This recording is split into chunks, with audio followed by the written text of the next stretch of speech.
la règle générale sera que je prierai pour les gens de façon spécifique dans l'après-midi. Et le matin, on prêchera la parole. Amen. On prêchera la parole. L'après-midi aussi, c'est un culte parce que on va prêcher la parole, mais la priorité va être donnée à la prière pour les gens, à l'imposition des mains. Amen. Je vous déconseille de venir le matin pour la prière et demander une prière pour vous spécialement le matin. Je ne sais pas comment je vais vous dire ça. En fait, je vous déconseille de venir me dire, pasteur, je ne serai pas là dans l'après-midi, prie pour moi le matin en fait. Parce que je ne le ferai pas en fait. Parce que le matin, le culte va vraiment être réduit. Aujourd'hui, le culte va terminer à 12h15 et tous les premiers cultes se termineront à 12h15. Pourquoi? Parce que si on ne réduit pas la longueur du culte, lorsqu'on institue un deuxième culte, il nous sera difficile de faire un troisième culte. Je ne sais pas si vous comprenez. Amen. Quand on fait plusieurs cultes, du coup, on réduit la longueur des cultes pour mieux tenir dans le temps. Amen. On ne peut pas faire un culte de 3-4 heures le matin, alors que dans l'après-midi, on a un autre culte. Vous comprenez? Ça fatigue et le prédicateur, ça fatigue les équipes. Rappelez-vous, on est des êtres humains. Amen. Donc c'est pour ça que le culte du matin va durer 2 heures et il se terminera désormais à 12h15 pile poil. Je disais à certaines personnes que, vous savez, je suis quelqu'un de très discipliné au niveau du temps lorsque je prêche en fait. Et toutes les fois où j'ai débordé, vous pouvez regarder vos montres. J'ai rarement prêché plus de 1 heure en fait. C'est très très rare. C'est très très très rare. Ça peut arriver quand je veux terminer une série, mais ce n'est pas très souvent. Je prêche généralement 1 heure et le reste de temps, quand on déborde, c'est parce que je dois prier pour vous. Vous suivez? Et pourquoi je vous dis ce que je vous ai dit tout à l'heure? C'est parce qu'en fait, on avait dit à l'Assemblée que le mercredi, ce sera un culte de prière. On va venir écouter la parole de Dieu. Ensuite, on va prier pour vous. Mais très peu étaient ceux qui venaient le mercredi et le dimanche matin, ils venaient avec les problèmes et ils voulaient que je prie pour eux le dimanche matin, alors que le mercredi, on avait fait ça pour ça en fait. Donc là, en fait, je vous dis que le dimanche de l'après-midi, le culte de l'après-midi va être consacré à la prière. Donc même quand vous amenez les malades, vous les amenez le matin pour écouter la parole de Dieu, pour que ces personnes soient préparées, amen, et que dans l'après-midi, on puisse passer du temps à prier pour elles. Ne leur dites pas, viens seulement dans l'après-midi parce que c'est dans l'après-midi qu'on va prier pour toi. Vous devez comprendre comment fonctionne l'esprit humain pour recevoir la parole de Dieu. La Bible dit que l'esprit humain est une terre en fait. Et quand la Bible va comparer l'esprit humain avec la terre, quand la Bible va comparer le cœur humain avec la terre, c'est parce que véritablement c'est comme ça. Une terre, pour que la plante, la graine puisse pousser, il faut l'arroser. Vous comprenez? Il faut l'arroser, il ne faut pas qu'elle soit aride. Si la terre est aride, elle ne pourra pas faire pousser du bon fruit. Il faut donc qu'elle soit arrosée. Le culte du matin va vous permettre de bien bêcher et comment on appelle ça, d'arroser votre cœur pour que dans l'après-midi, vous receviez plus facilement votre miracle. Donc c'est une grosse erreur de dire, je viens seulement dans l'après-midi parce que c'est là où le pasteur va prier pour toi. Vous comprenez? Vous savez, l'une des raisons pour lesquelles les gens ne sont pas guéris lorsqu'on prie pour elles, la faute, ce n'est pas le pasteur. La faute, ce n'est même pas Dieu. La faute est toujours à celui qui reçoit, en fait.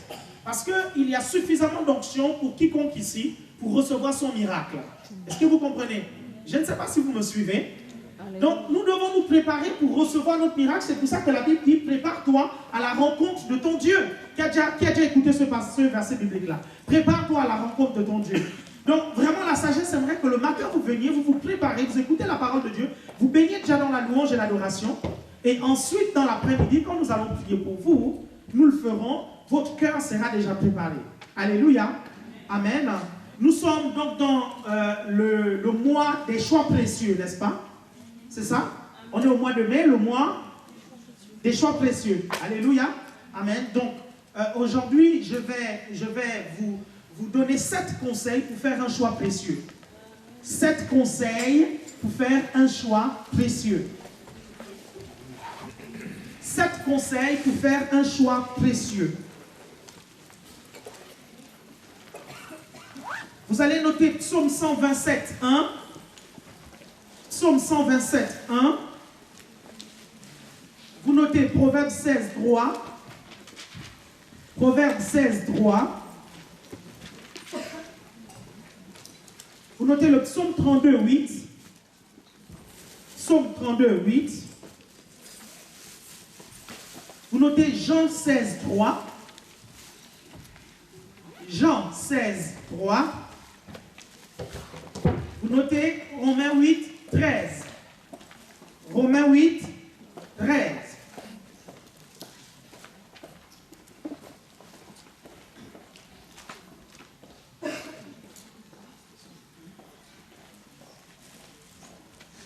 Romains 8, 13.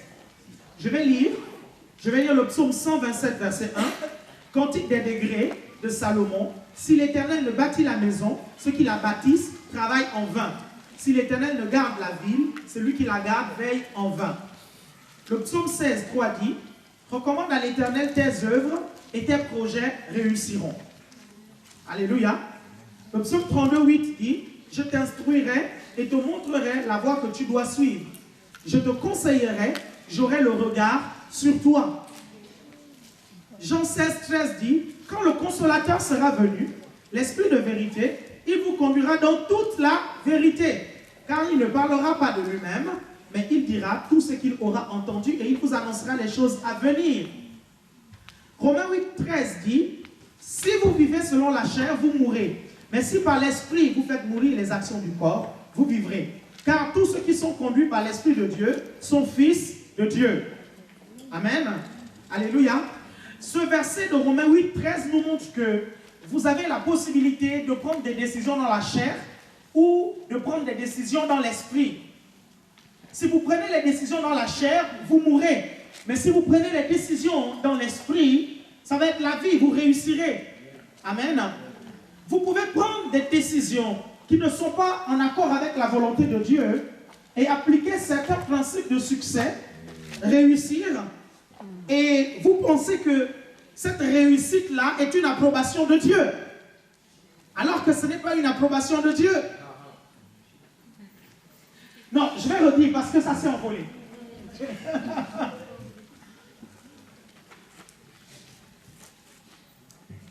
Michael Jackson appliquait le principe de l'excellence.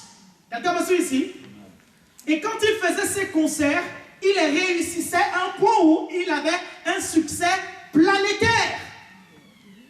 Est-ce que quelqu'un me suit ici? Est-ce que ça veut dire que Michael Jackson était dans la volonté de Dieu? Non. Il y a des principes de succès. Vous comprenez? Des principes universels de succès que vous devez appliquer. La Bible va révéler ces principes-là, en fait. Ce sont des lois, en fait. Quand vous les appliquez, vous réussissez. Est-ce que vous comprenez? Mais ce succès n'est pas gage de l'approbation de Dieu. Quelqu'un me suit ici? Amen. Le non-succès n'est pas aussi le gage de l'approbation de Dieu. Est-ce que vous êtes avec moi? Ce n'est pas parce que vous vivez dans la médiocrité que Dieu vous approuve. Ce n'est pas parce que vous ne réussissez pas que Dieu vous approuve aussi. Quelqu'un me suit ici? Pour que Dieu puisse vous approuver, il faut faire des choses qui sont au cœur de sa volonté. Est-ce que vous êtes avec moi? Est-ce que vous êtes avec moi? Est-ce que vous me comprenez? Et là où vous êtes aujourd'hui, c'est le fruit de vos choix du passé. Pour réussir, il y a des principes qui existent et vous devez les connaître. Et Dieu veut que vous puissiez réussir. C'est pour ça que le Seigneur a donné le secret à Josué dans Josué 1:8. Que ce livre de loi ne s'éloigne pas de ta bouche, médite le jour et nuit pour agir fidèlement selon ce qui est inscrit. C'est ainsi que tu réussiras dans tout ce que tu entreprendras. C'est ainsi que tu auras du succès. Dieu est préoccupé par votre succès. Pourquoi les païens doivent réussir et nous ne réussissons pas? Est-ce que vous comprenez? Dieu veut que vous accomplissiez sa volonté et que dans cette volonté, vous réussissiez. Que vous soyez des hommes et des femmes de succès. Est-ce que vous comprenez? C'est la raison pour laquelle vous devez faire des bons choix. Des choix sûrs, des choix sages, des choix intelligents. Est-ce que vous me suivez? Qui vous donneront du succès plus tard. Est-ce que vous êtes tous au 61 rue du Moulin de Cage là? 61, 63. Parce que j'ai l'impression qu'il y en a qui sont encore à Courbevoie, d'autres sont encore à Saint-Denis, d'autres sont encore dans le tram. Revenez ici, venez, venez. Est-ce que vous êtes avec moi? Et Dieu veut que je réussisse. Il y a une chose que vous devez comprendre en fait. Il y a une chose que vous devez comprendre. C'est le fait que Dieu aimerait que vous appreniez à faire des choix. Des choix sages. Il y a des choses que Dieu va décider pour vous, mais il y a des choses que vous allez décider vous-même. Est-ce que vous comprenez? Pourquoi? Parce que Dieu va vous doter d'une intelligence, parce que Dieu va vous révéler son plan pour vous. Et quand vous avez les données du plan de Dieu pour vous, il y a des questions stupides que vous ne devez plus poser à Dieu. Est-ce que vous comprenez ce que je suis en train de vous dire? La majorité des prières non exaucées, la majorité des réponses que vous n'avez pas lorsque vous posez des questions à Dieu, c'est parce que vous avez déjà la réponse. Et vous voulez à chaque fois poser des questions à Dieu. C'est très simple. Moi, je vous prends un exemple. Je vous prends un exemple. Il y a un inconverti qui est là. Il y a un païen qui est là. Et tu poses des questions tout le temps au Seigneur. Seigneur, dois-je l'épouser? Seigneur, dois-je l'épouser? Seigneur, dois-je l'épouser? Une semaine passe, tu poses la question à Dieu. Dieu ne répond pas. Un mois passe, tu poses la question à Dieu. Dieu ne répond pas. Une année passe, tu es toujours en contact avec ce païen. Tu poses la question à Dieu. Dieu ne répond pas. Dieu n'a pas besoin de te répondre. Tu sais très bien que tu ne dois pas épouser ce païen. Point final. C'est écrit dans sa parole. Donc, quelle réponse voulez-vous qu'il vous donne encore? Est-ce que vous comprenez ce que je suis en train de vous dire? Est-ce que vous me suivez?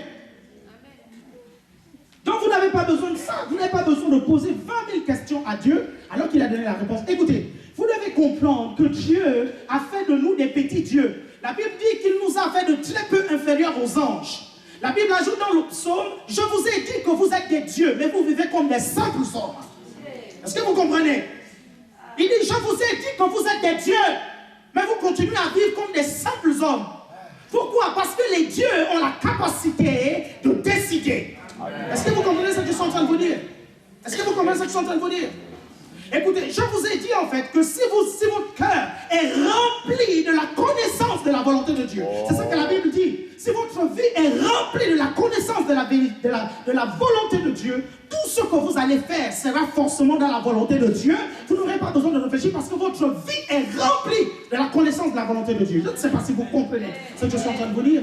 C'est pour ça qu'on vous demande de connaître la volonté de Dieu. C'est pour ça qu'on vous demande de marcher avec Dieu. Parce que plus vous marchez avec Dieu, plus vous et Dieu, vous deviendrez un. Plus vous marchez avec Dieu, plus votre chair meurt, plus votre moi meurt. Et c'est maintenant Dieu qui prévaut. Vous ne vivez plus pour vous en fait. Vous vivez maintenant pour Dieu. Et à partir de ce moment, il y a des décisions que vous prenez. Elles sont tout simplement divines. Parce que vous êtes divinement inspiré lorsque vous faites toutes choses. Amen. Je ne sais pas si vous comprenez ce que je suis en train de vous dire. Et c'est à cette dimension-là que Dieu veut que nous puissions atteindre la stature parfaite de Christ. La maturité. C'est ça le but de Dieu pour toi. T'amener à la maturité. T'amener à la stature de Christ. T'amener à être comme Christ en fait. Est-ce que vous comprenez? C'est ça le but de Dieu. Les enfants ne savent pas choisir, mais les adultes savent choisir. Est-ce que vous comprenez? Je vais vous poser une question. Vous allez un peu vous rendre. Écoutez. Quand Dieu a créé le jardin d'Éden, il a créé les animaux à qui Dieu a donné la responsabilité de donner des noms aux animaux. Ok. Est-ce que Dieu est venu souffler les réponses à Adam? Est-ce que vous vous rendez compte un peu? Pourquoi Dieu n'a pas soufflé les réponses à Adam? Parce que Dieu avait donné à Adam la capacité de choisir, la capacité de créer et la capacité de donner les noms à ces animaux-là. Est-ce que vous comprenez? Et Dieu voulait que Adam soit mature, qu'il soit Dieu sur la terre comme lui il est Dieu dans l'univers. Est-ce que vous comprenez ce que je suis en train de vous dire? J'aimerais que vous puissiez grandir, parce que quand vous allez comprendre qu'il faut que vous grandissiez, il y a des questions que vous ne vous poserez pas lorsque vous prendrez des choix, des décisions. Parce que beaucoup d'entre nous, nous sommes encore charnels. Nous sommes encore charnels lorsque nous prenons des décisions. Nos décisions sont motivées par la chair. Nos décisions puent la chair. Nos décisions respirent la chair. Et parfois, quand on arrive, on expose ces décisions. Pasteur, on vient, on arrive. Pasteur. Bon, tu sais, on m'a proposé plusieurs travaux. Hein. On m'a proposé le travail. Hein. Il y a un travail où je travaille du lundi au vendredi, en fait. Bon, je suis payé au SMIC. Et il y a un autre où je dois travailler du mercredi au dimanche. Par contre, je suis plus payé.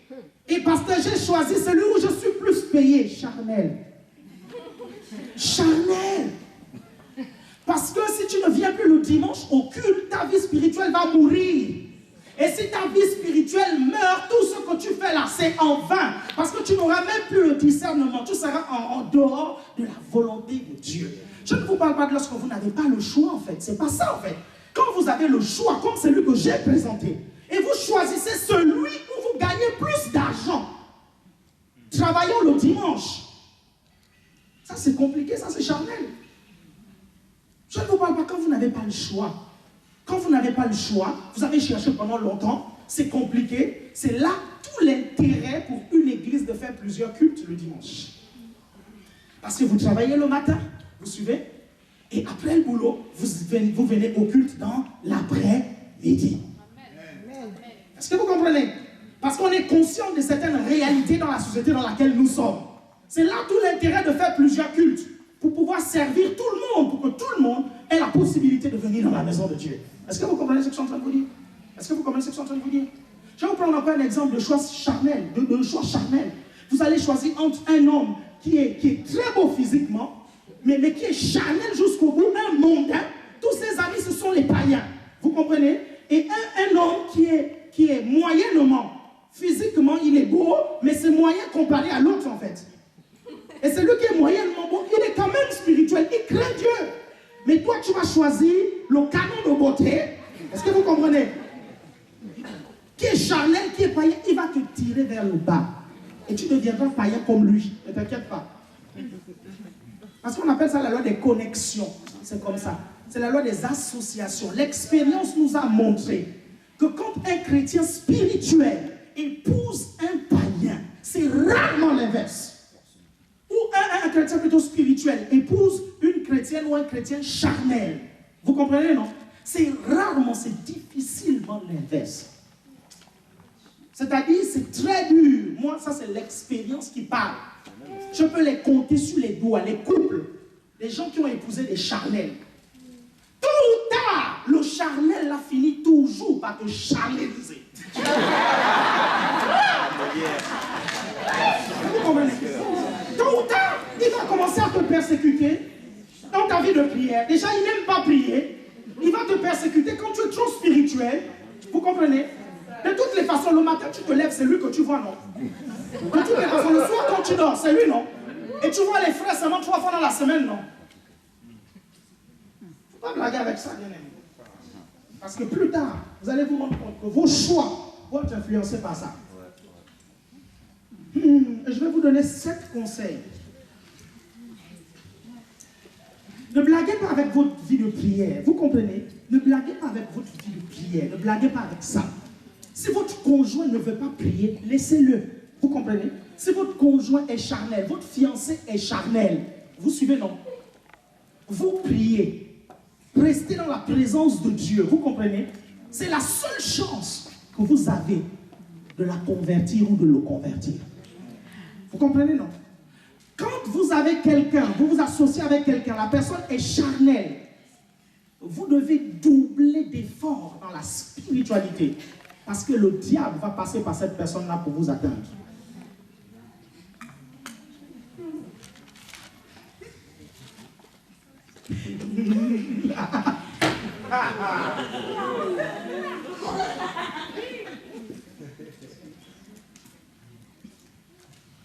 Le premier conseil, priez et croire en la direction de Dieu dans votre vie. Premier conseil. Bien aimé, hein? On est chrétien. Dites, je suis chrétien. Je dois être spirituel. Je dois être comme Christ. Dites, mes paroles doivent ressembler aux paroles de Christ. Je ne suis pas païen. Je ne suis pas dirigé par la chair. Est-ce que vous comprenez ce que je suis en train de vous dire? Est-ce que vous comprenez? Un chrétien, ça vit dans la sainteté. Un chrétien, c'est spirituel. Un chrétien, ça prie. Est-ce que vous comprenez?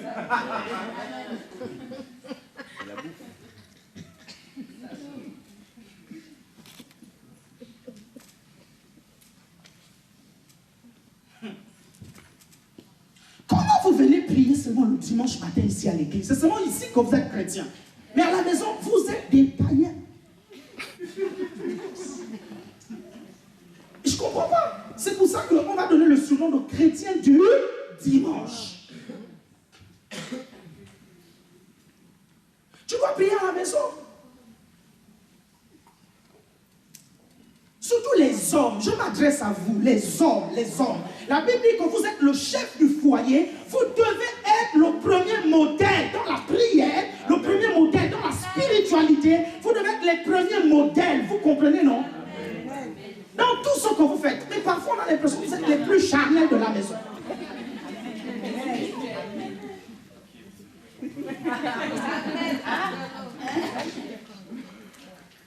Changeons, vous êtes forts.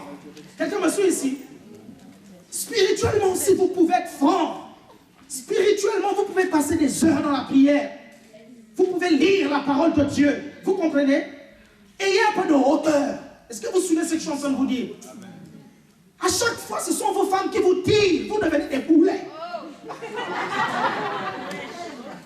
Ayez un peu de fierté. Priez. Si vous avez du mal à prier, appelez des frères. Vous comprenez, de l'église, qui sont un peu plus avancés dans la prière. Ayez l'humilité. Dites, frère, est-ce qu'on peut s'exercer dans la prière? Un homme qui n'est pas un homme de prière risque d'amener son foyer dans la catastrophe. Est-ce que vous comprenez? Vous n'allez pas demander aux filles d'autrui de vous suivre dans les choses de la chair. Est-ce que vous comprenez? Et Dieu vous a suffisamment équipé pour que vous soyez des modèles dans vos foyers. Il vous a équipé pour que vous soyez des hommes de prière, des femmes de prière, des gens inspirés par le Saint-Esprit qui reçoivent vraiment la direction de Dieu. Les premiers hommes de foi dans le foyer. Quelqu'un me suit ici? Quand les factures viennent, quand tout ça vient autour, vous suivez, non? Vous êtes les premiers à encourager, à dire, chérie, baby, ne t'inquiète pas, Dieu ne va pas nous laisser tomber. Vous êtes les premiers. Je dis non, Dieu ne va pas nous laisser tomber. Mais tu es quel homme? La femme va se réfugier vers toi. Toi-même, tu es un gros incrédule. Tu es quel type de chrétien? Je ne comprends pas.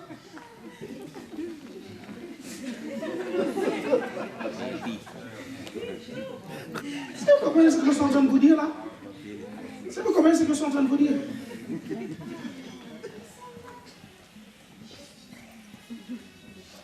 Le respect que tu réclames de la part de ta femme, il se trouve en Dieu. Dès le moment où tu deviendras spirituel, surnaturel, homme de foi, vous comprenez, non? Dieu va marcher avec toi. Et le jour où ta femme arrêtera de te suivre, Dieu lui parlera même. Dieu lui dit, pourquoi tu as arrêté de suivre mon serviteur? Est-ce que vous comprenez ce que je suis en train de vous dire là?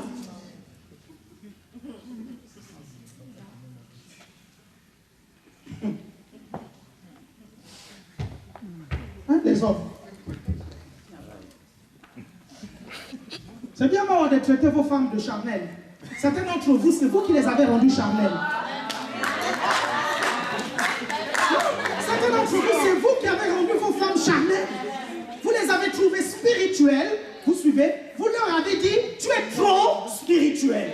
Et tu as rabaissé son niveau de spiritualité et l'a basculé dans la chair. Est-ce que vous comprenez? Si la sœur doit choisir entre être trop charnelle et être trop spirituelle, s'il te plaît, laisse-la être trop spirituelle. Laisse-la. Parce que la chair, premier conseil. Donc, vous priez et vous croyez en la direction de Dieu dans votre vie. Vous prenez le psaume 32, dit, je t'instruirai et te montrerai la voie que tu dois suivre. Je te conseillerai. J'aurai le regard sur toi. Tu ne pourras pas entendre des instructions de Dieu si tu es charnel, si tu es mondain, si l'amour du monde inonde ton cœur.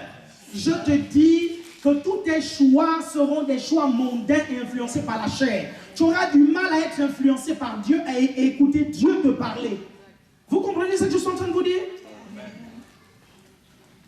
Dieu est esprit. Et ceux qui l'adorent en esprit et en vérité. Ceux qui rentrent en contact avec Dieu, ce sont les hommes spirituels. Vous comprenez? Ceux qui entendent Dieu, ce sont les hommes spirituels. Ceux qui sont les amis de Dieu, ce sont les hommes spirituels. Les charnels ne peuvent pas être les amis de Dieu. Les charnels sont l'ami de qui? Posez-vous la question et donnez la réponse vous-même.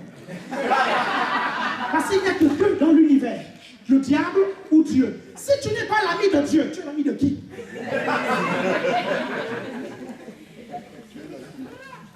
Peut-être que toi, tu ne le considères pas comme étant ton ami, hein? Mais lui, il te voit comme son meilleur pote. Lui, il peut miser sur toi. Il dit, lui, quand il présente à ses démons, il dit, lui, c'est mon meilleur ami. Ça, c'est mon gars. Il ne te déçoit jamais. Et le diable vient, il dit, regarde. C'est très simple, hein. Tu vas voir seulement, tu vas voir. Regarde, bon, va. Tu pousses sa femme à être un peu paresseuse, hein? Et elle ne va pas faire ceci, cela à la maison. Tu vas voir seulement. Et la femme est un peu paresseuse, elle atterrit, boum, un peu fatiguée. Le gars, il rentre à la maison, c'est chaud. Ou bien le diable, il envoie seulement quelqu'un, va toucher l'huissier. Va voir l'huissier en fait. Et l'huissier va envoyer les lettres. La lettre de, vous connaissez hein, par cœur les lettres d'huissier. C'est pas le maman qui veut vous enseigner ça.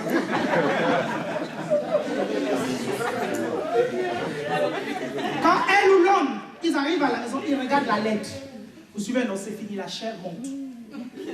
Quand la chair monte, vous commencez à parler comme le diable. Vous commencez à vous énerver comme le diable. Vous commencez à faire les choses comme le diable. Et vous dormez sous votre colère comme le diable. Vous levez le matin. Même le sommeil n'a pas pu lever votre colère. Vous comprenez, non? La nuit porte conseil, mais pas vous. C'est dur que la nuit porte conseil. Pour vous. Dites pour que Dieu me parle, je dois être spirituel. Amen. 2. Voilà ce que la Bible dit à ce sujet. Ça, c'est des choses, je vais revenir dessus, ne vous inquiétez pas. Ça, c'est juste l'introduction du mois, les choix précieux. Et ça, c'est des choses, je vais revenir dessus en profondeur. Voilà ce que la Bible dit à ce sujet. Le psaume 119, verset 140 dit « Ta parole est entièrement éprouvée et ton serviteur l'aime. » Ta parole est entièrement éprouvée et ton serviteur l'aime. Vous voyez ce que la parole de Dieu dit à ce sujet-là. Votre référence, c'est la Bible. Hein? Votre référence, ce n'est pas le livre sacré de Krishna. Est-ce que vous comprenez? Ou Bouddha. Vous comprenez? Il y a une chose que vous devez déjà retenir, chers chrétiens matures, spirituels, chers chrétiens de l'ACR. Vous devez déjà retenir une chose. Il y a un seul chemin qui mène vers le Père. Est-ce que vous comprenez? Et c'est Jésus-Christ. Si vous vous battez encore avec les raisonnements, oh peut-être que Bouddha aussi peut amener au ciel, peut-être que tel truc peut amener aussi, vous vous battez encore avec ça, faites vraiment attention. Vous avez vraiment besoin de suivre l'école des leaders. Parce que là-bas, on va déprogrammer tout ça. Est-ce que vous suivez? Nous étions visiter un site, c'est pas enseignement.com, c'est un autre site. Et apparemment, ce site-là a été intéressé par notre émission Allez, le ciel est ouvert. Et c'est un site qui connaît beaucoup de conversions et beaucoup de visites. Et le directeur nous a fait visiter un peu les lieux, tout ça. Il nous impressionnait quoi. Sur l'écran, c'était marqué « Bienvenue Alain Patrick, bienvenue Sabrina, bienvenue ». Il y avait Luciana, il y avait Yohan. Donc on est allé. Et il cherchait vraiment à nous impressionner quoi en fait. Et c'est comme ça qu'il nous montre un écran. Il dit, vous voyez, par exemple, quand quelqu'un accepte Jésus-Christ, le globe tourne. Quand le globe tourne, on peut voir là où la personne accepte.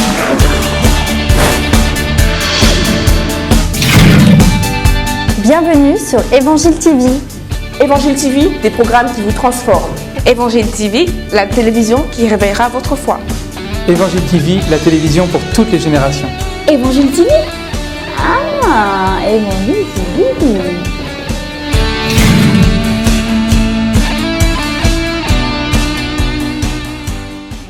Accepter Jésus-Christ.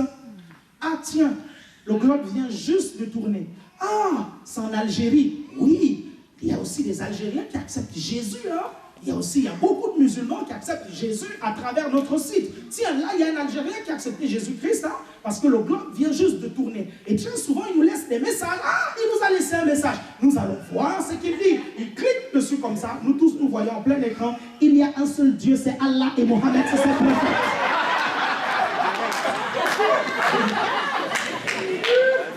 Ce jour-là, je n'ai pas regardé Yoann ni Luciana ni Sabrina parce que je sais que j'aurais éclaté de rire.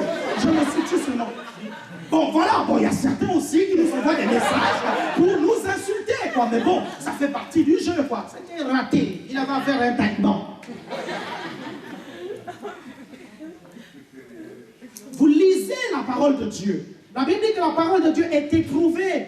Elle a plusieurs milliers d'années d'expérience. Il y a des gens déjà qui sont venus sur cette terre, qui ont fait des choses. Vous savez, Salomon a dit, il n'y a rien de nouveau sous le soleil. Il n'y a rien de nouveau sous le soleil. Et il a raison, je vous assure. Les gros bateaux, il y en avait déjà. Noé en a fabriqué. Vous suivez? Il n'y a rien de nouveau sur le soleil. Les gros immeubles, les gratte-ciel, il y en avait déjà. Nimrod en a fabriqué. Est-ce que vous comprenez? Les distributeurs, à l'époque de Jésus, il y en avait. Mais ils étaient dans l'eau, c'était des poissons. Je sais à qui à bien, tu vas dans l'eau, tu lâches un poisson et tu me tires les billets là-bas. Est-ce que vous comprenez? Tu tires l'argent. Il n'y a rien de nouveau sur la terre. Est-ce que vous suivez? C'était seulement sous une autre forme un peu bizarre, mais l'idée était là. Est-ce que vous suivez? L'idée était là. Dites-vous que des gens comme vous, Dieu en a vu déjà des milliards. Et le diable aussi en a vu déjà des milliards. Le diable ne lit pas dans vos pensées, mais parce qu'il a déjà rencontré des personnes comme vous, il peut anticiper vos actions. Est-ce que vous comprenez? Il a passé tout son temps ici sur la terre pour étudier les gens. Et je peux vous dire, si vous regardez un peu dans certains trucs historiques, il y a même des gens aujourd'hui qui ressemblent physiquement, textuellement à certains personnages historiques du passé en fait. Textuellement, physiquement. Est-ce que vous suivez? Il n'y a rien de nouveau. Mais par contre, la Bible va donc nous donner des clés. Donc pourquoi lorsque vous cherchez la volonté de Dieu, vous ne cherchez pas d'abord à savoir ce que ce livre éprouvé dit? Pourquoi vous n'allez pas voir qu'est-ce que la Bible dit? Bon, je sais très bien hein, que la Bible ne dit pas si vous devez aller à New York ou si vous devez aller en Afrique. Ça, je le sais. Ça, maintenant, c'est un autre niveau qu'on va voir le témoignage intérieur. Mais lisez d'abord la parole de Dieu. Je suis étonné de voir l'affection que certains chrétiens ont pour la parole de Dieu. Et là, j'ironise. Parce que beaucoup de chrétiens, ils se disent chrétiens, mais ils n'aiment pas la parole de Dieu. Ils ne la lisent pas. Ils ne la comprennent même pas. Certains d'entre vous, lorsque vous lisez la Bible, au bout du deuxième verset, vous tombez, vous dormez. Complètement. Mais c'est juste une question d'habitude. Si vous prenez l'habitude de lire la Bible, de manger la Bible, vous verrez, vous vous habituerez. Est-ce que vous êtes avec moi? Donc vous voyez ce dont la Bible parle. Troisième conseil. Troisième conseil. Voilà, le premier, prier et croire en la direction de Dieu dans notre vie. Deux, voir ce que la Bible dit. Trois, réfléchir et peser le pour et le contre. Réfléchir et peser le pour et le contre. Et je vais vous redire, être chrétien ne signifie pas être bête. Est-ce que vous comprenez? Il y a certains qui disent, non, ne réfléchis pas. Lorsque tu es chrétien, tu ne dois pas réfléchir. Fais seulement. Non. Dieu ne vous interdit pas de réfléchir. Dieu ne vous interdit pas d'être intelligent. Dieu veut tout simplement que vous réfléchissiez comme lui, en fait. C'est tout, en fait. Et je peux vous dire que si ce gars-là a créé l'univers, c'est qu'il est très intelligent. Il vaut mieux réfléchir comme lui. Quelqu'un me suit ici? Si quelqu'un qui a des mauvaises notes en classe, quelqu'un qui fait des choses stupides, il vous dit de réfléchir comme lui, refusez. Mais si quelqu'un qui a créé l'univers, qui a créé les hommes, qui te connaît, il a le manuel d'utilisateur, il a le mode d'emploi de ta vie. S'il te connaît, il te dit de réfléchir comme lui. Je te promets, personne ne pourra anticiper sur tout ce que tu vas faire parce qu'il y aura toujours une sagesse extraordinaire qui viendra. Quelqu'un me suit ici? J'ai l'habitude de dire que vous savez, parfois dans la vie, vous avez besoin des stratégies. Amen. Est-ce que vous suivez? Parfois, le diable va anticiper sur vos plans et vos stratégies. Plusieurs d'entre vous, le diable a écouté les prophéties qu'on vous a données. Et il fera tout ce qui est à son pouvoir pour empêcher ces prophéties de s'accomplir. Si on a dit que tu seras un futur homme de Dieu, il fera, ou une femme de Dieu, il fera tout pour que tu deviennes paresseux dans la prière. Parce qu'il a entendu aussi la prophétie. Est-ce que vous savez qu'il y a certaines prophéties que Dieu dit, le diable les découvre aussi. En même temps que vous, le diable les découvre. Est-ce que vous suivez? Et il fait tout pour empêcher cette prophétie-là de s'accomplir. Mais si vous êtes connecté à Dieu et au Saint-Esprit, vous aurez toujours des stratégies qui vont surprendre Satan lui-même. Est-ce que vous comprenez? C'est la raison pour laquelle je vous dis que le Saint-Esprit, c'est l'extraordinaire stratège. Si vous avez le Saint-Esprit, vous surprendrez toujours les gens, toujours et toujours. Les gens vous diront, non, celle-là, je ne m'y attendais pas. Parce que la sagesse de Dieu inonde vos cœurs. Est-ce que vous suivez? Je vais vous redire quelque chose. Vous savez, il y a des gens qui ne vous aiment pas. Est-ce que vous le savez? Vous ne pouvez pas comprendre pourquoi cette personne-là ne vous aime pas, mais votre visage seulement ne leur revient pas. Est-ce que vous suivez? Seulement, ils te voient seulement, ils te détestent. Tu ne sais pas pourquoi ils te détestent. Est-ce que quelqu'un me suit ici?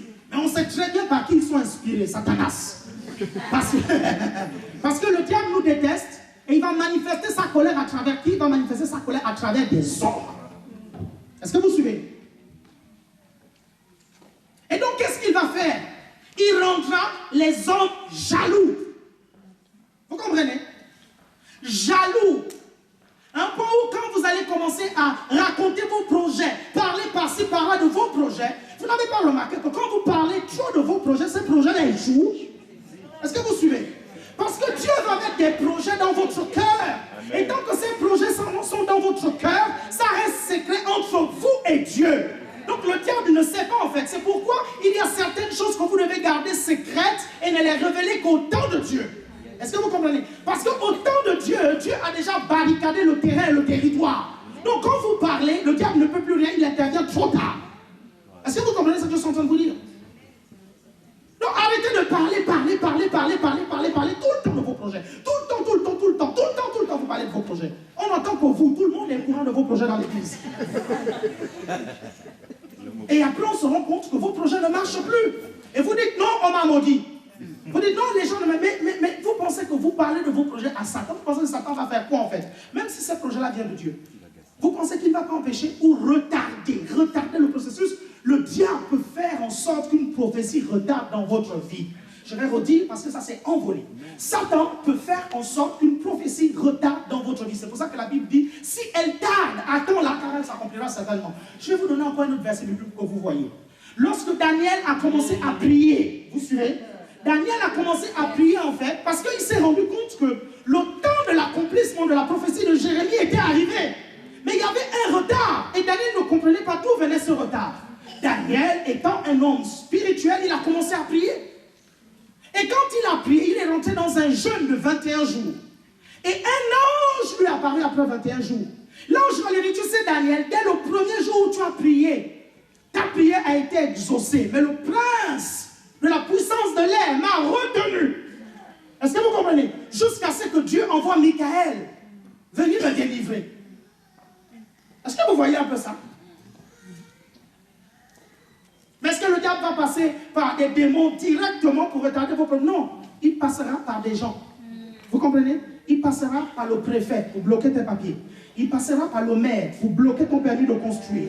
Il passera par ton employeur pour bloquer ta promotion. Le diable passera par certaines personnes. Et si tu n'es pas un homme spirituel, si tu ne sais pas que dans le monde spirituel, tu peux affaiblir et réduire en impuissance Satan. Si tu ne le sais pas, tu seras une victime du diable. Une bonne victime du diable. Est-ce que vous êtes avec moi? Amen. Si vous n'êtes pas spirituel pour comprendre l'actualité spirituelle, parce que vous savez, autour de vous, il y a une actualité spirituelle. Il y a des choses qui se passent dans le monde physique, mais il y a des choses qui se passent dans le monde spirituel. Parfois, vous regardez, vous voyez les conséquences de certaines choses et vous ne comprenez pas pourquoi cette chose est arrivée, pourquoi les choses se passent comme ça. Parfois, l'origine de ces choses-là, c'est dans le monde spirituel. Et parfois, vous avez besoin de prier, d'entrer dans le monde spirituel pour comprendre, en fait, l'actualité défaire les choses, afin que vous puissiez refaire les choses, afin que vous puissiez replacer les choses là où elles doivent être. Quelqu'un me suit ici?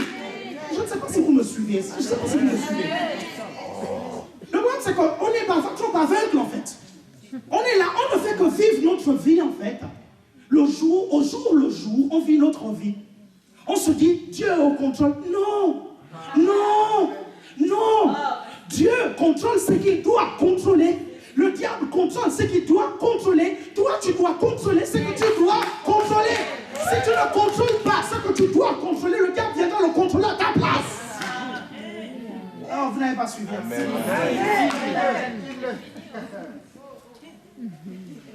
Tu dois prendre ta position.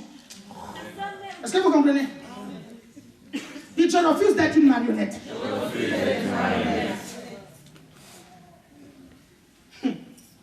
C'était au troisième conseil, c'est ça? Oui. Et c'était quoi le troisième conseil?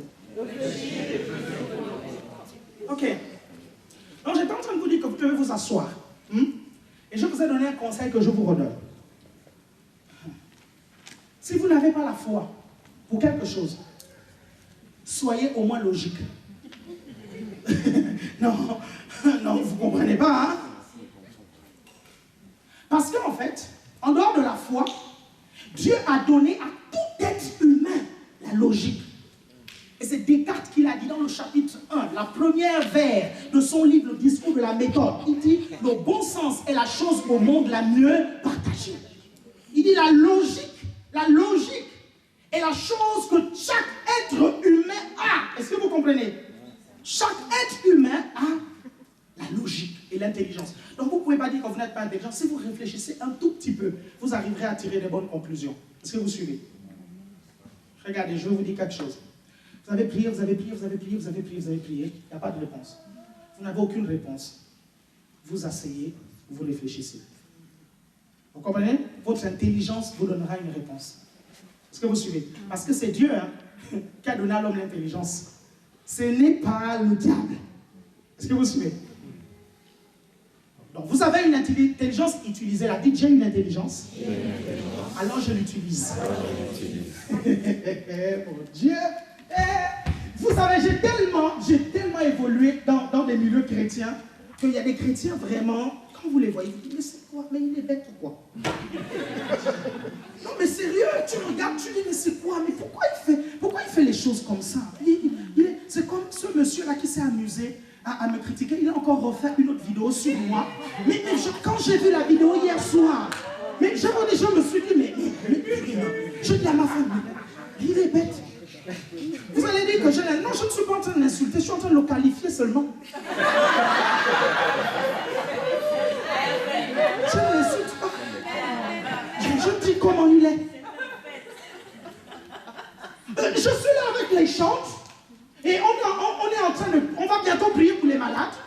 Je demande aux chantes de passer au micro. Je dis à certaines personnes de venir.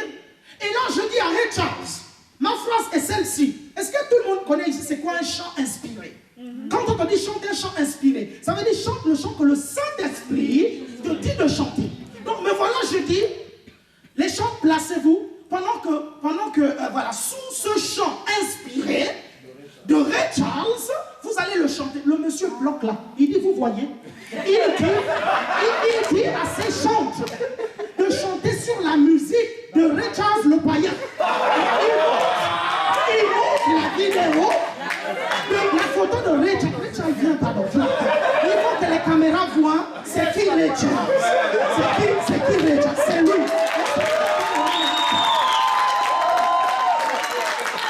Il faut que vous voyez c'est qui. C'est lui Ray Charles. Ça ne s'écrit même pas pareil. Est-ce que vous comprenez? Le païen c'est Ray Charles. Lui c'est Red Charles. Est-ce que vous voyez un peu ça? Je vous assure, hein, mais merci, assieds-toi. Donc, il fait tout un exposé là-dessus. Il dit qu'il a fait chanter ses chants sur la musique de Ray Charles. Machin, Ray Charles, c'était comme ceci, c'était comme... Ils montrent plein de photos de cet aveugle qui est mort. Et vous voyez? Et il va prendre un truc de un vieux gospel que un monsieur a écrit et que le chanteur Ray Charles va reproduire. c'est Satan, your kingdom must come down. Ça veut dire quoi? Doit tomber ou mourir, n'est-ce pas? C'est écrit devant tout le monde sur l'écran. Your kingdom must come down. Il dit qu'il vit aux États-Unis. Mais lui, il dit devant tout le monde, Satan, your kingdom must come now. Il dit, vous voyez, Richard a chanté, il a dit, ton royaume doit venir maintenant. Vous voyez, c'est écrit sur l'écran, come down. Lui, il dit, come now. C'est un vieux gospel. C'est un vieux negro spiritual qui est chanté aux États-Unis. Est-ce que vous voyez? Et il montre ça. Et les chrétiens qui n'ont pas de discernement le suivent. Donc, comme ça.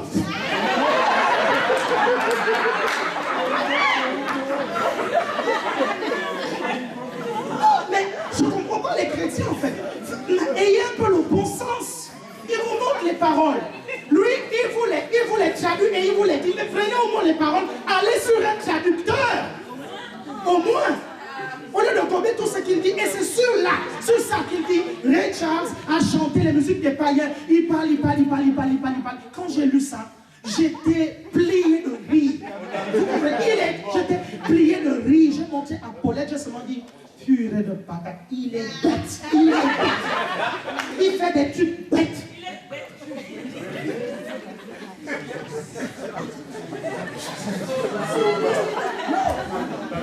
Je dis, mais non. Et ils vont le suivre. Il y a des gens qui vont aller l'écouter.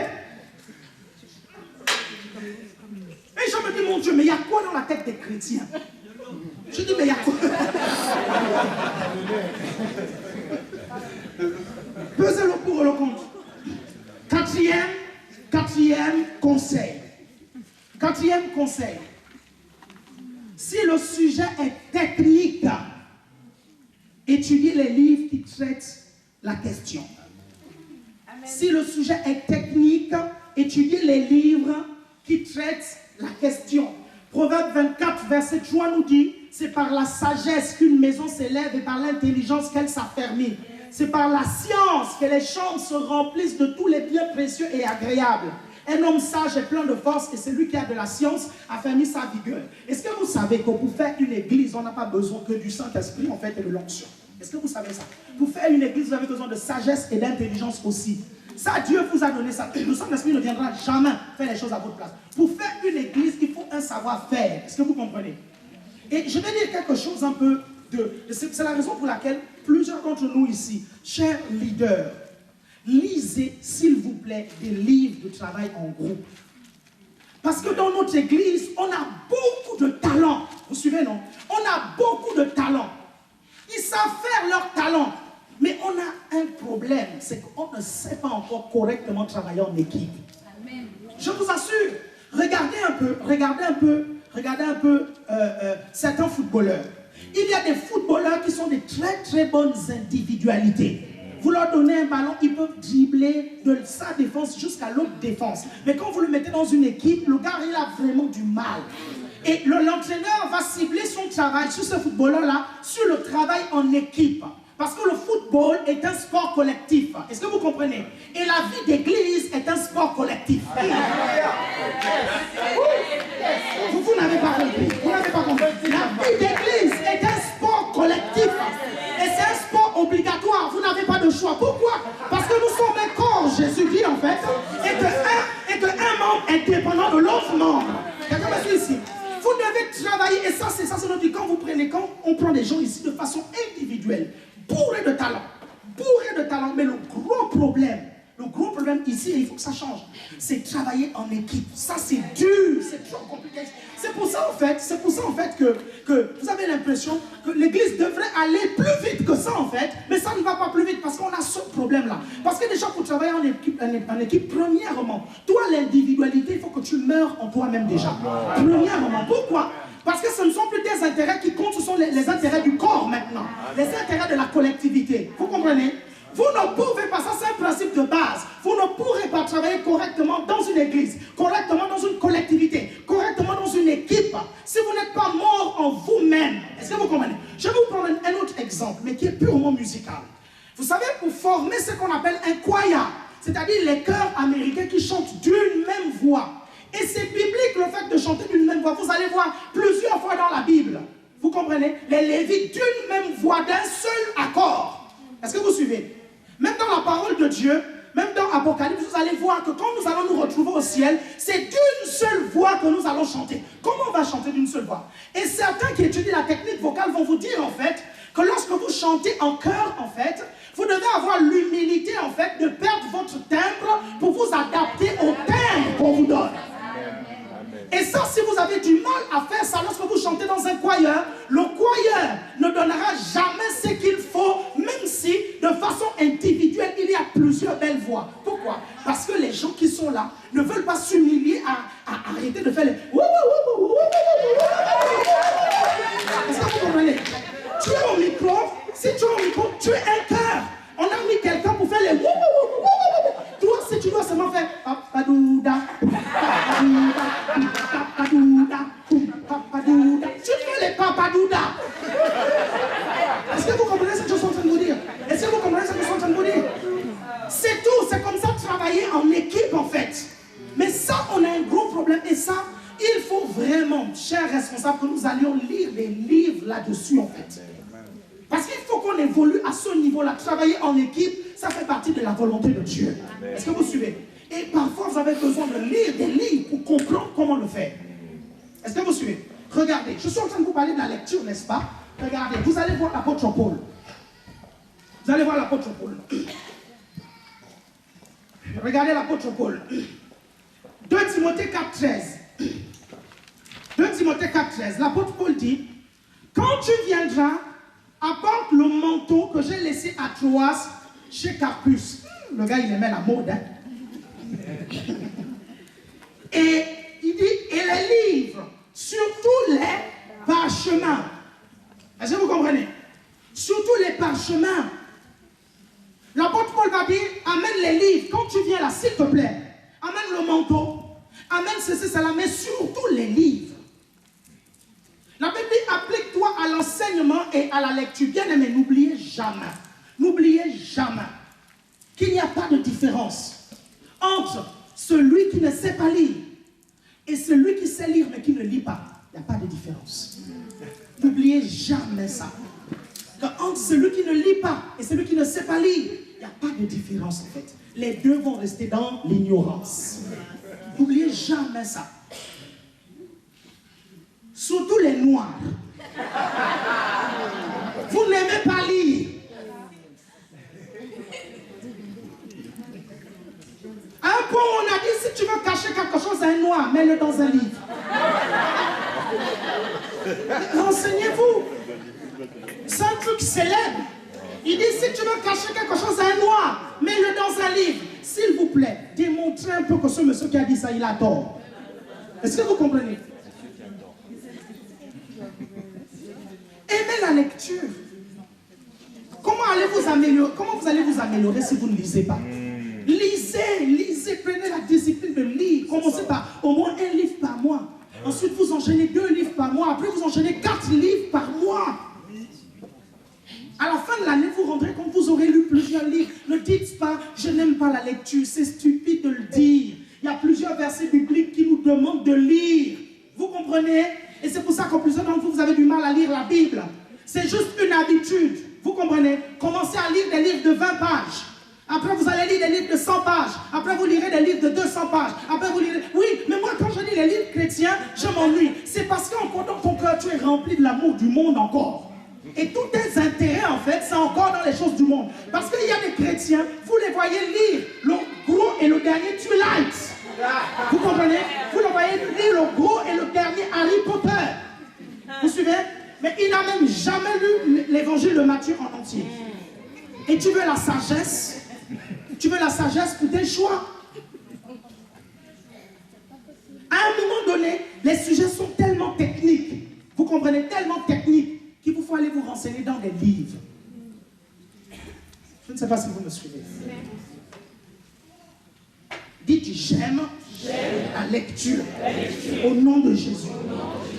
5e conseil. 5e conseil, écoutez les conseils des personnes qui ont eu à prendre les mêmes décisions. Maintenant, là-dessus, il faut faire attention.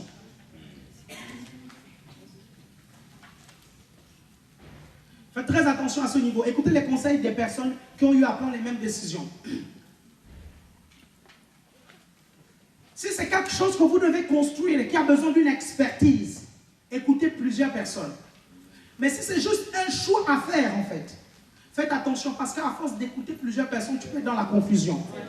Et écouter les conseils, en fait, des gens, ce n'est pas chercher les gens qui sont d'accord avec la décision que tu as déjà prise. Ce n'est pas ça. Il faut être objectif, en fait. Tu as besoin d'un conseil, tu viens voir ton pasteur, il te donne le bon conseil, tu vas chercher un autre pasteur, et le pasteur là te donne le même conseil que ton pasteur, tu vas chercher un troisième pasteur, et le pasteur là te donne le même conseil que tu vas chercher un bishop aux États-Unis, lui il dit des choses différentes, et tu vas chercher un autre, et là, tu te retrouves dans la confusion. Tu dis, mais mon pasteur m'a dit ça, il a tort, n'est-ce pas? Et le bishop te dit, oui, il a tort, machin, tout simplement parce qu'il a envie de te choper dans son église. C'est vous avec moi. Donc faites vraiment attention. C'est la raison pour laquelle vous devez écouter les conseils de vos leaders. Sixième conseil. Sixième conseil, écoutez les conseils de vos leaders. Ils sont là pour vous. Il y a des choses qu'ils ont déjà faites dans la vie. Ils ont déjà vu plusieurs chrétiens s'engager sur des chemins et échouer. Est-ce que vous comprenez? Ne dites pas, mon leader, il est trop jeune, parce que ce n'est pas le nombre d'années qui fait l'intelligence. La Bible dit, en l'homme, c'est l'Esprit de l'Éternel qui donne l'intelligence. Vous comprenez? Ne regardez même pas au niveau d'études de votre leader. Vous comprenez? Parce que vous savez, il y a des gens, hein, ils ont un niveau d'études bas, mais ils ont compris les principes de la lecture, ils ont lu, et quand tu parles avec ces personnes-là, tu as l'impression qu'ils ont fait l'université. Est-ce que vous comprenez? C'est pas mon cas, hein. J'ai fait l'université. J'ai fait l'université. Bac plus 3 en licence. J'ai fait l'histoire du droit, j'ai étudié la philosophie politique, j'ai étudié toutes ces choses-là. Quand je vous parle de René Descartes, ce n'est pas, j'ai pas entendu un prédicateur le dire. Moi-même, j'ai lu le discours de la méthode. Est-ce que vous comprenez? Quand je vous parle de Montesquieu, je sais, moi-même j'ai étudié Montesquieu. Tout homme qui a du pouvoir a tendance à l'abuser, donc il faut les séparer, judiciaire, législatif et exécutif. Je fais l'école. Et vous savez, vous n'allez pas venir me complexer. Est-ce que vous comprenez?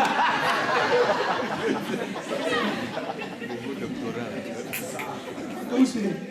Dernier conseil, écoutez son témoignage intérieur. Romains 8,16 dit, écoutez son témoignage intérieur. Romains 8,16 dit, l'Esprit lui-même rend témoignage à notre esprit que nous sommes enfants de Dieu. Si le Saint-Esprit rend témoignage à ton esprit que tu es enfant de Dieu, il rendra témoignage si tu as pris une mauvaise décision. Je te dis qu'il rendra témoignage.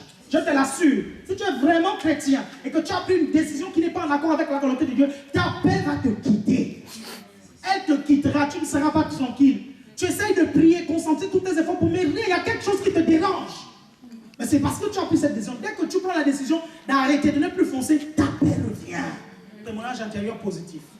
Est-ce que vous suivez ce que je suis en train de vous dire? Ça, c'est la clé, le témoignage intérieur. Moi, j'ai eu déjà à désobéir au témoignage intérieur. Je me suis cassé la figure. J'ai eu aussi à obéir au témoignage intérieur et j'ai vu les bienfaits du témoignage intérieur. Sachez repérer le témoignage intérieur dans votre vie. Il vous guidera dans toutes les décisions. Même dans les dates de réalisation de vos projets, le témoignage intérieur vous dira. Au-dedans de vous, vous choisissez une date, vous sentez votre paix vous quitter. Vous choisissez une autre, parfois cette date-là, elle est lointaine et vous sentez la paix qui vient. Ça veut dire que le temps de Dieu, c'est à ce moment lointain là. Ou bien parfois vous renvoyez, la paix vous quitte, mais vous mettez proche. La paix est là, dites c'est bon.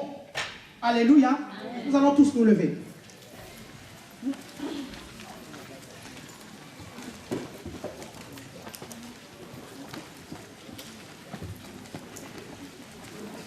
Écoutez, vous allez poser votre main sur votre tête et vous dites au nom de Jésus, j'ai l'intelligence, j'ai la sagesse, je sais faire des choix précieux, je sais prendre des décisions dans la sagesse et dans le discernement. Merci Seigneur, parce que tu me préserves de toute erreur et de tout échec. Je n'échoue pas, parce que le Saint-Esprit est avec moi. J'avance et je réussis.